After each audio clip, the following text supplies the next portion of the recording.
ಒಂದು ಪ್ಲ್ಯಾನನ್ನು ಇಟ್ಕೊಂಡಿದೆ. ಯಾಕೆಂದರೆ 15 ದಿವಸ ನಮಗೆ ಅಸೆಂಬ್ಲಿ ಇರ್ತದೆ. ಈಗ ಅಸೆಂಬ್ಲಿ ಸಂದರ್ಭದಲ್ಲಿ ಅಲ್ಲಿ ಕೊಂಡೋಗುತ್ತೆ.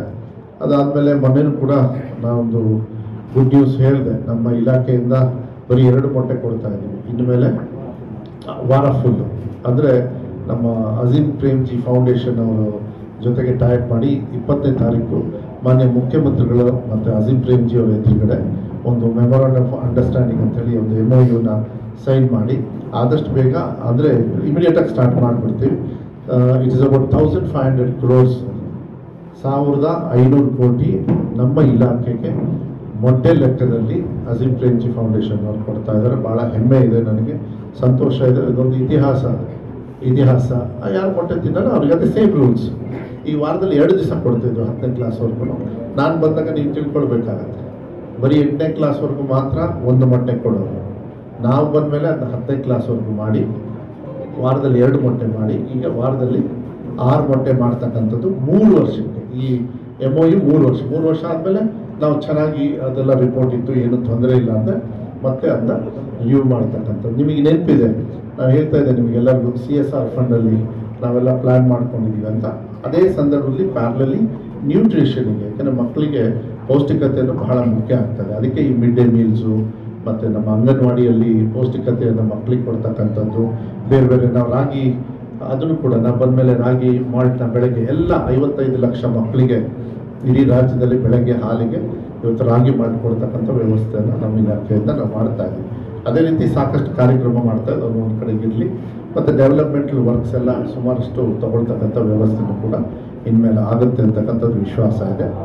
ಅದಾದಮೇಲೆ ನನಗೆ ಇನ್ನೊಂದು ನನ್ನ ಇದರೊಳಗೆ ಏನು ಅಂತ ಹೇಳಿದರೆ ಅದು ಕೂಡ ಆಗ್ತದೆ. ಈಗ ಶಿವಮೊಗ್ಗ ಜಿಲ್ಲೆಯಲ್ಲಿ ಎಲ್ಲ ಕಡೆನೂ ಈ ಶರಾವತಿಯಿಂದ ನೀರು ತರ್ತಕ್ಕಂಥದ್ದು ಆಗೋಗ್ಬಿಟ್ಟಿದೆ, except Soraba and Shiralakoppa town. Soraba town, Anavatti town, Shiralakoppa town and 354 ಹಳ್ಳಿಗಳಿಗೆ ಅದು ಕೂಡ ಪ್ರಪೋಸಲ್ಸ್ ಎಲ್ಲ ರೆಡಿ ಆಯಿತು. ಮೋಸ್ಟ್ಲಿ ಇನ್ನೊಂದು 2-3 518 ಏನೋ ಇರಬೇಕು. ಅದೊಂದಾದರೆ ಮನೆಗೂ ಕೂಡ ಕುಡಿತಕ್ಕಂಥ ನೀರನ್ನ ಶರಾವತಿಯಿಂದ, ಯಾಕಂದರೆ ಈ ಕಡೆ ಭಾಗದಲ್ಲಿ ಈಗ ನಾವು ಬೇಸಿಗೆಯಲ್ಲಿ ಕೆಲಸದ ಬರಗಾಲ ಥರ ಒದ್ದಾಡ್ಬಿಟ್ವಿ ನಾವು ಸಿಕ್ಕಾಪಟ್ಟೆ. ಬೋರ್ವೆಲ್ ಇನ್ಮೇಲೆ ಬೋರ್ವೆಲ್ ಡಿಪೆಂಡ್ ಆಗಂಗಿಲ್ಲ. ಶರಾವತಿಯಲ್ಲೇ ಏನು ನಮ್ಮ ಡೆಡ್ ವಾಟರ್ ಇದೆ ಅಲ್ಲಿಂದನೇ ನಮಗೆ ತಗೊಳ್ತಕ್ಕಂಥ ಅದು. ಅದು ಅಷ್ಟೇ, ಸೆಂಥಿಲ್ ಅವರಿದ್ದರು ನಮ್ಮ CEO, ಅವರು ನನಗೆ ಪ್ರಪೋಸಲ್ ಕೊಟ್ಟಿದ್ದರು. ಅವಾಗ ನಾನು ಭಾಳ ಪುಷ್ ಮಾಡಿದೆ, ಅವಾಗ ಆಗಲಿಲ್ಲ. ಯಾಕೆಂದರೆ ಮೊತ್ತ ಅವಾಗ 210 crores 15 crores ಅಂತೇಳಿ ಇತ್ತು ಅವಾಗ. ಅದಕ್ಕೆ ಅಷ್ಟು ದೊಡ್ಡ ದುಡ್ಡೆಲ್ಲ ಇರೋದಿಲ್ಲ ಅಂಥೇಳಿ ಅವಾಗ ಬಿಟ್ಬಿಟ್ಟಿದ್ರು. ಈಗ ಇದಕ್ಕೆಲ್ಲ ಇದೆ, ಸ್ವಲ್ಪ ಸೆಂಟ್ರಲ್ ಗೌರ್ಮೆಂಟ್ ಏಡು ಕೂಡ ಅದಕ್ಕೆ ಬರ್ತದೆ, ಅದರಲ್ಲಿ ಮಾಡಿ ಅದನ್ನು ಕೂಡ ಬರ್ತಕ್ಕಂಥ ಹೋಗಿದ್ರಿ. ಈಗೆಲ್ಲ ವಾಟರ್ ಸಪ್ಲೈಗೆ ಅವರೇ ದುಡ್ಕೊಂಡ ಇನ್ಮೇಲೆ ಆ ಥರ ಇದು ಬಂದರೆ ಅದೇನಾಗ್ತದೆ, ಕಷ್ಟ ಆಗ್ತದೆ. ಇಲ್ಲಿ ಮುಂಚೆ ಸ್ವಲ್ಪ ನಾನು ಜಾಸ್ತಿ ಓಡಾಡ್ತಾ ಇದ್ದೆ, ಡೈರೆಕ್ಟ್ ಕಂಪ್ಲೇಂಟ್ಸ್ ಎಲ್ಲ ತಗೋತಾ ಇದ್ದೆ. ನಾನು ಇಲ್ಲ ಅಂದ್ರೆ ನನ್ನ ಜವಾಬ್ದಾರಿ ನೀವು ತಗೊಳ್ತೀನಿ, ಯಾವತ್ತು ತಗೊಳ್ತಾನೆ ಹೇಳಿ ನೋಡೋಣ. It is your responsibility. ನಿಮಗೆ ಖುಷಿ ಇಲ್ವಾ? ಇಲ್ಲಿ ಉಸ್ತುವಾರಿ ಸಚಿವರು ನಮ್ಮವರಿದ್ದಾರೆ, ನಾನು ಅದ್ರ ಪರವಾಗಿ ಕೆಲಸ ಮಾಡ್ಬೇಕಂತ ಪರಿಜ್ಞಾನ ಇರ್ಬೇಕು ತಾನೆ ನಿಮ್ಗೋಸ್ಕರ. ನಾವೆಲ್ಲ ಕಲ್ಪಿಸಿ ನೀವು ಮಾಡ್ತೀರಾ ಅಲ್ಲ, ನೀವು ಮಾಡ್ತೀರಾ, ನಿಮ್ಮ ಸಬಾರ್ಡಿನೇಟ್ಸ್ ಇರ್ಬೇಕು ತಾನೆ. ನಾನು ಹೆಂಗ್ ಮಾಡೋಕ್ಕಾಗುತ್ತೆ ಹೇಳಿ ನೋಡೋಣ. ಎಷ್ಟಂತ ನಾನು ಫೈಂಡಿಂಗ್ ಇಟ್ ಡಿಫಿಕಲ್ಟ್. ನನಗೂ ಒಂದು ಇಡೀ ಸ್ಟೇಟ್ ಅಲ್ಲಿ ಒಂದೊಂದು ಹಳ್ಳಿಯಲ್ಲೂ ಒಂದೊಂದು ಶಾಲೆ ಇದೆ, ಅದನ್ನ ನಡೆಸ್ಬೇಕು. ಪ್ಲಸ್ ನಾವು ಇಲ್ಲೂ ನಡೆಸ್ಬೇಕು. ನೀವು ಆಕ್ಟಿವೇಟ್ ಆಗಲಿಲ್ಲ ಅಂದ್ರೆ ಅಮ್ಮ ನಾನು ನಿಮ್ಗೆ ಇನ್ನೊಂದು ಹೇಳ್ಬಿಡ್ತೀನಿ. ನಮ್ಮ ತಹಸೀಲ್ದಾರ್ ಆಫೀಸು, ಜಿಲ್ಲಾ ಪಂಚಾಯತಿ ಆಫೀಸು ಇದೆಲ್ಲ ಇಟ್ ಈಸ್ ಫ್ಲಡೆಡ್ ವಿತ್ ಎಲ್ಲ ಕರಪ್ಷನ್. ನನ್ನ ಹತ್ರ ಪ್ರೂಫ್ಸ್ ಇದ್ದಾವೆ. ನಾನು ಇಟ್ ಹ್ಯಾಸ್ ಟು ಸ್ಟಾಪ್. ನಾನು KDP ಆಗಲಿ ಅಂತ ಕಾಯ್ತಾ ಇದ್ದೀನಿ. ಆ KDP ತೋರಿಸ್ತೀನಿ, ನಿಮಗೆ ತೋರಿಸ್ತೇನೆ ಏನೇನು ಆಗಿದೆ ನಮ್ಮ ಇದರೊಳಗೆ. ನಂತರ ಎಕ್ಸಾಂಪಲ್ಸ್ ಇದೆ. ಇದೇನಾದರೂ ಇಲ್ಲ ಅಂದರೆ ಸ್ಟ್ರಿಕ್ಟ್ ಆಗಿ ಆಕ್ಷನ್ ತಗೊಳ್ಳಿ. ನಿಮ್ಮನ್ನು ಕರೆಸಿರೋದೇ ಅದಕ್ಕೆ. ಜನರು ಕೆಲಸ ಆಗುತ್ತೋ ಬಿಡುತ್ತೋ ಬೇಡ, ಪಾಪ ಅವ್ರಿಗೆ ಗೊತ್ತಿಲ್ಲದೆ ಕೆಲಸ ರೂಲ್ಸ್ ಗೊತ್ತಿಲ್ಲದೆ ಕೆಲಸ ಆಗದೇ ಇರೋದನ್ನ ಆಗುತ್ತೆ ಅಂತ ಬರ್ತಾರೆ. ಅಟ್ಲೀಸ್ಟ್ ಅವ್ರಿಗೆ ಖುಷಿಯಾಗಿ ಹೋಗ್ಬೇಕು. ಹಂಗಲ್ಲ, ನೀವು ದುಡ್ಡು ಕೊಟ್ರೆ ಏಜೆನ್ಸಿ ಇದ್ದಾರೆ ಗೊತ್ತಾ ನಿಮಗೆ? ಏಜೆನ್ಸಿ ಹೆಸರು ಹೇಳ್ಬೇಕಾ? ನಾನು ಇಲ್ಲೇ ಹೇಳ್ತಿರ್ಬೇಕು.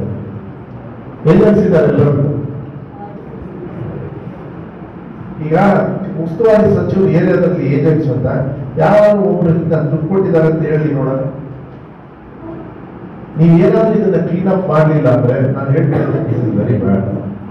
ನಾನು ಯಾರು ಇಂಡಿವಿಜುವಲ್ ಮಾಡಿದವ್ರಿಗೆ ನಾನು ಹೇಳ್ತಾ ಇದ್ದೀನಿ, ಆ ಹೊಲಸು ಸೇರ್ಕೊಂಡ್ಬಿಟ್ಟಿದೆ ಈ ಸಿಸ್ಟಮ್. ಇನ್ನೂ ಕೂಡ ಕಂಪ್ಲೇಂಟ್ ಹಂಗೆ ಇದೆ. ನಾನೇನು ಅದೇ ಸರಿ ಒಂದೇ ನಿಮಿಷ ಮಾಡಿಲ್ಲ, ಫ್ರೆಂಡ್ಲಿ ಆಗಿಲ್ಲ ಅಂತ ಹೇಳಿದ್ರೆ, ಮೊನ್ನೆನೂ ಕೂಡ ತುಂಬಾ ಕಂಪ್ಲೇಂಟು DC ಮತ್ತೆ CS ಅವರ ಕಾನ್ಫರೆನ್ಸ್ ಬೆಂಗಳೂರಲ್ಲಿ 2 ದಿವಸ ಮಾಡಿದ್ವಿ. ಅವಾಗೆಲ್ಲ ಹ್ಯೂಜ್ ಕಂಪ್ಲೇಂಟ್ಸ್ ಫ್ರಮ್ ಯಾರು ಮಿನಿಸ್ಟರ್ಸೇ ಕಂಪ್ಲೇಂಟ್ ಕೊಡ್ತಾ ಇದ್ದಾರೆ ಇನ್ ಫ್ರಂಟ್ ಆಫ್ DCs ಎಲ್ಲ. ಈಗ DC ಅವ್ರ ಲೆವೆಲ್ ಅಲ್ಲಿ ಇದೆ ಅಂದ್ರೆ ಆಬ್ವಿಯಸ್ಲಿ ತಹಸೀಲ್ದಾರ್ ಲೆವೆಲ್ ಆಫೀಸರ್ ಕೂಡ ಇಟ್ ವಿಲ್ ಬಿ. ಇದನ್ನ ನಾವು ಟೈಪ್ ಮಾಡಲಿಲ್ಲ ಅಂಡ್ ಏಜೆನ್ಸಿನೆಲ್ಲ ಬಿಡಬೇಡಿ. Any political party, anybody it might be, there are no agency. ನಾವು ಕೆಲಸ ಮಾಡೋದು ಸಂಬಳ ತಗೋತೀವಿ, ಮರ್ಯಾದೆಯಿಂದ ಕೆಲಸ ಮಾಡಬೇಕು. ಅವ್ರು ರೆಡಿ ಮಾಡ್ಕೊಂಡಿದ್ದಾರೆ ಕೆಲವೆಲ್ಲ ಇದೆ, ಅದೆಲ್ಲ ನಿಲ್ಬೇಕಾಗ್ತದೆ. ಅದನ್ನ ಪ್ರಯಾರಿಟಿ ಮೇಲೆ ತಗೊಳ್ಳಿ. We have to see a difference next 15 days. KDP ಒಳಗೆ ನಾನು ಕ್ಲೀನಪ್ ಆಗ್ಬಿಡ್ಬೇಕು, ಇಲ್ಲೆಲ್ಲ ಕ್ಲೀನಾಗಿ ನೀಟಾಗಿ ಕೆಲಸಗಳು ಸ್ಮೂತ್ ಆಗಿ ಆಗ್ಬೇಕು. ಜನರಿಗೆ ವಿಶ್ವಾಸ ಬರಬೇಕು. ಎಷ್ಟೋ ಜನರಿಗೆ ಇಲ್ಲಿ ಕೆಲಸನೇ ಆಗಲ್ಲ, ಬರೋದೇ ಇಲ್ಲ.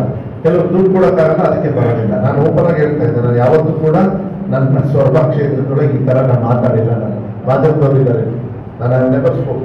ಬಟ್ ಅಷ್ಟು ವರ್ಷಾಗಿ ಹಾಳಾಗಿರೋದ್ರಿಂದ system, I am just telling, you have to clean up. ನೀವೇ ಮಾಡ್ಕೋಬೇಕು. ಓಕೆ, ಆ್ಯಂಡ್ ಉಸ್ತುವಾರಿ ಸಚಿವರು ಇದ್ದಾರೆ, ನೀವೆಲ್ಲ ಒಂದು ತಿಳ್ಕೊಳ್ಬೇಕು. You all should be very happy. ಉಸ್ತುವಾರಿ ಸಚಿವರು ನಮ್ಮ ಸ್ವರೂಪದವರಿದ್ದಾರೆ. ನಾವು ಅಲ್ಲಿಂದ ಕೆಲಸ ಮಾಡಿಸ್ಕೊಳ್ತಕ್ಕಂಥ ಒಂದು ಆಸೆ ಇರಬೇಕು, ನಿಮಗೆ ಹುಮ್ಮಸ್ಸು ಇರಬೇಕು, ಅದು ಮೇಲೆ ತರಬೇಕು. ಆಮೇಲೆ you all have to come out. ಇದೆಲ್ಲ ಬಿಡ್ಬೇಕಿಲ್ಲ ಕೆಲವು ವಿಚಾರ. ನಾನು ಎಲ್ಲರ ಮೇಲೂ ನಾನೇ ಹೇಳಿ ನನಗೆ ಅದು ಅಭ್ಯಾಸ ಇಲ್ಲ. ನನ್ನ ಬಾಯಿ ಥರ ಮಾತುಗಳು ಬರಲ್ಲ. ನಾನು ಬಂದ ಮೇಲೆ ನನಗೇನೋ ಒಂದು ಅದು ಡಿಸ್ಟರ್ಬ್ ಆಗಿದೆ, ಅದಕ್ಕೋಸ್ಕರ ನಾನು ಹೇಳ್ತಾ ಇರೋದು. ನೆಕ್ಸ್ಟ್ KDPನ ನಾವು ಮಾಡಬೇಕಾದ್ರೆ ಇದೊಂಥರ ಮಿನಿ KDP ಅನ್ಕೊಳ್ಳಿ. ನೆಕ್ಸ್ಟ್ KDPಯಲ್ಲಿ ನನಗೆ ಈ ಥರ ಡಿಸ್ಟರ್ಬೆನ್ಸ್ ಅಷ್ಟೊಳಗೆ ಬರಲೇಬಾರ್ದಲ್ಲ. ಅದನ್ನು ಸ್ಟ್ರಿಕ್ಟ್ ಆಗಿ 15 days ಅಲ್ಲಿ ಸರಿ ಮಾಡ್ಕೊಳ್ತಕ್ಕಂಥ ವ್ಯವಸ್ಥೆ ಮಾಡಿ. ಲೈನ್ ಮ್ಯಾನ್ಸ್ಗೆ ವಾರ್ನಿಂಗ್ ಕೊಡಬೇಕು. ಯಾರಾದ್ರೂ ಇನ್ಮೇಲೆ ಕಂಪ್ಲೇಂಟ್ ಇದ್ರೆ ಸ್ಪಾಟಲ್ಲೇ ನಾವು ಸಸ್ಪೆಂಡ್ ಮಾಡಿ ಅವ್ರಿಗೆ ಸಿವಿಯರ್ ಪನಿಷ್ಮೆಂಟ್ ಕೊಡ್ತಕ್ಕಂಥದ್ದು ವ್ಯವಸ್ಥೆ ನಾನು ಗ್ಯಾರಂಟಿ ನಾನೇ ಮಾಡ್ತೀನಿ. ಯಾಕಂದ್ರೆ ತಪ್ಪು ಮಾಡಿದಾಗ ನಾನು ಬಿಡೋಕ್ಕಾಗಲ್ಲ, ನಾನು ಸುಮ್ಮನೆ ಇರೋಕ್ಕಾಗುತ್ತಾ? ಅದಕ್ಕೆ ಇರೋಕ್ಕಾಗುತ್ತೆ, ಮಾಡಬೇಕು. ಆ್ಯಂಡ್ ಮರ್ಸಿಲೆಸ್ ಆಗಿ ನಾವು ಮಾಡಬೇಕು. ನಿಮ್ಮ ಗಮನಕ್ಕೆ ಬಂದರೂ ಕೂಡ ನನ್ನ ಗಮನಕ್ಕೆ ತರಬೇಕು. ನೀವು ಸ್ಪಾಟ್ ಆಗಿ ಮಾಡಬೇಕು. ಅವ್ರು ಯಾರೇ ಆಗಲಿ, ಅವ್ರಿಗೆ ಮೇಲ್ಗಡೆಯಿಂದ ಇಳಿದ್ಬೇಕು ಬಂದಿಲ್ಲ. ಓವರ್ ಇಟ್ ಇಸ್ ನನಗೆ ಗೊತ್ತಿದೆ. ನನಗೆ ಅವರಿಗೆಲ್ಲ ಹೆಣ್ಣೆ ಹ್ಯಾಂಡಲ್ ಮಾಡಬೇಕಂತ ನನಗೂ ಗೊತ್ತಿದೆ. ಬಟ್ ಅದೆಲ್ಲ ಕ್ಲೀನಪ್ ಆಗಬೇಕು. ಬಹಳ ಒದ್ದಾಡ್ಬಿಟ್ಟಿದ್ದಾರೆ ಜನರು, ನಿಮ್ಗೆ ಗೊತ್ತಿದೆ. ಬರಗಾಲದಲ್ಲಂತೂ ಸಿಕ್ಕಾಪಟ್ಟೆ ಒದ್ದಾಡ್ತಾರೆ. DC ಒದ್ದಾಡ್ತಾರೆ, ರಿಪೇರಿಗಳು. ಅದೇ ಕುಟ್ಟೂರು, ಓಕೆ, ಕುಟ್ಟೂರಲ್ಲಿ ಅವನು ಯಾರು ಅಲ್ಲಿರೋ ಆಫೀಸರ್, ನೀವು ಆ ಕಡೆ ರೇಂಜ್ ನೋಡೋದು, ಯಾರು ಹೋಗಿ ನೋಡೋದೇ ಇಲ್ಲಲ್ಲ ಅಂತಂದ್ರಿ. ಕಂಪ್ಲೇಂಟ್ ಬಂದಿತ್ತ ಕುಮಾರ್? ಇವಾಗ ಬರ್ಬೇಕಾದ್ರೆ ಕುಟ್ಟೂರು ಅವ್ರು ಕಂಪ್ಲೇಂಟ್ ಮಾಡಿದ್ರು ತಾನೆ. ನನ್ನೂರು ಅಶೋಕ್ ಅಂತ ಅದನ್ನಿಲ್ಲ. ಆಮೇಲೆ ಎಲ್ಲಿ ಅದು ಪ್ಲೇಸ್ ಹೇಳ್ಬಿಡಿ, ಎಲ್ಲಿದು? ಫೋನ್ ಮಾಡಿದ್ರು ಸರ್. ಯಾವಾಗ ಮಾಡಿದ್ರು?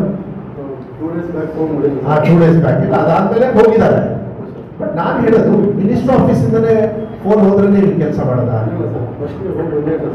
ಇದು ನನಗೆ ಗೊತ್ತಿರೋ ಪ್ರಕಾರ 12-13 ದಿವಸ ಆಗಿದೆ ನೋಡಿ. ಇದು ಒಂದೇ ಕೇಸ್ ತಗೊಳ್ಳಿ. ನೀವು 12-13 ದಿವಸಕ್ಕೆ ನೀವು ಟ್ರಾನ್ಸ್ಫಾರ್ಮರ್ ಹೋಗಿ ಮೇಲ್ಗಡೆ ಒಂದು ಟ್ರಾನ್ಸ್ಫಾರ್ಮರ್ ಅದೇನೋ ಇನ್ನೊಂದು ಎಕ್ಸ್ಟ್ರಾ ಏನೋ ಹಾಕೊಡ್ತೀನಿ ಅಂತ ನಿಮ್ಮ ಆಫೀಸರ್ ನೀವು ತಿಳ್ಕೊಳ್ಳಿ. ನಾನು ನಾಟ್ ಅ ಟೆಕ್ನಿಕಲ್ ಪರ್ಸನ್. ಈಗ ಕಾಲಲ್ಲಿ ಕೂತ್ಕೊಂಡು ಬರ್ಬೇಕಾದ್ರೆ ಕಂಪ್ಲೇಂಟ್ ಮತ್ತೆ ರೋಡಲ್ಲೂ ಕೂಡ ಇದೇ ವಿಚಾರಕ್ಕೆ ಮತ್ತೆ ನಿಲ್ಲಿಸಿದ್ರು. ನಿಲ್ಲಿಸಿ ಕೇಳಿ ಎಲ್ಲ ಆಫೀಸರ್ಸ್ ಇದ್ರು, ಬಂದು ಕಂಪ್ಲೇಂಟ್ ಮಾಡೋಗಿದ್ದಾರೆ.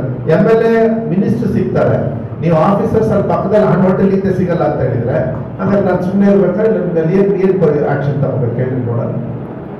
ನನಗೆ ಲಾಸ್ಟ್ ಎಕ್ಸಾಂಪಲ್ ಬೇಡ, ನನಗೆ ಯಾಕೆಂದ್ರೆ ನಾನು I want to listen to you all. I want you to correct it. ಅದು ತಪ್ಪಿದ್ರೆ ಸರಿ ಮಾಡ್ಕೊಳ್ಳಿ, ಅವಕಾಶಗಳಿದ್ದಾವೆ. ಇನ್ಮೇಲೆ ಹಂಗೆ ಆಗೋದು ಬೇಡ. ಬಿಕಾಸ್ 1 ವರ್ಷ ಆಗೋಯ್ತು. ನಾನು ಕೂಡ ಈ ಕಡೆ ಸ್ವಲ್ಪ ನೆಗ್ಲೆಕ್ಟ್ ಮಾಡಿಬಿಟ್ಟೆ.